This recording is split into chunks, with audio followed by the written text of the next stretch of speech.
তৃণমূল তরমুজ পার্টি হলে চলবে না, ফের বিস্ফোরক কাজল শেখ। নিশানায় অনুব্রত।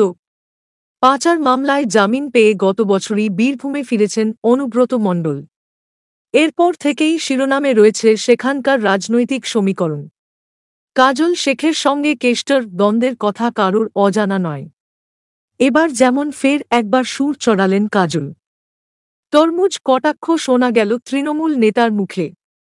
শনিবার বীরভূমের নানুর ব্লকের অধীন পাপুড়ি গ্রামে শহীদ সভা আয়োজিত হয়েছিল। সেখানে উপস্থিত হয়েছিলেন রাজ্যের মন্ত্রী মলয় ঘটক, বীরভূমের তৃণমূল নেতা কাজল শেখ সহ শাসক দলের কর্মীরা। সেখানেই বক্তব্য রাখতে গিয়ে বেশ কিছু তাৎপর্যপূর্ণ মন্তব্য করেন কাজল।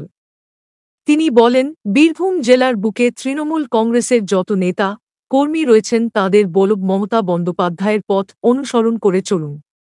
তৃণমূল তরমুজ পার্টি হলে চলবে না, উপরটা সবুজ ভেতরটা লাল হলে চলবে না। এখানেই না থেমে কাজল আরও বলেন, আমি ২১-এর, ২৩-এর, ২৪-এর ভোটে দেখেছি অনেকে পাঁচিলে উঠে বসেছিল, ভাবছিল তৃণমূল কংগ্রেস দলটা থাকবে নাকি যাবে।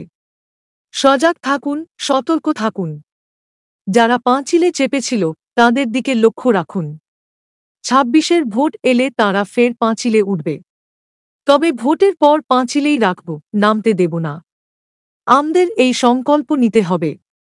এরপর সাংবাদিকদের মুখোমুখি হয়েও বেশ কিছু মন্তব্য করেন কাজল শেখ। তৃণমূল নেতা বলেন, যারা কোর কমিটির বৈঠকে উপস্থিত ছিলেন তাদের সবাইকেই আমি আমন্ত্রণ জানিয়েছিলাম। বিকাশ রায়চৌধুরীর মাধ্যমে বাকিদেরও আমন্ত্রণ জানানোর জন্য বলেছিলাম। যারা আসেননি তারা হয়তো শহীদদের ভুলে গিয়েছেন। একই সঙ্গে কাজল বলেন, তারা আসবেন নাকি আসবেন না তাতে কিছু যায় আসে না, ওটা আমাদের কাছে ফ্যাক্টর নয়।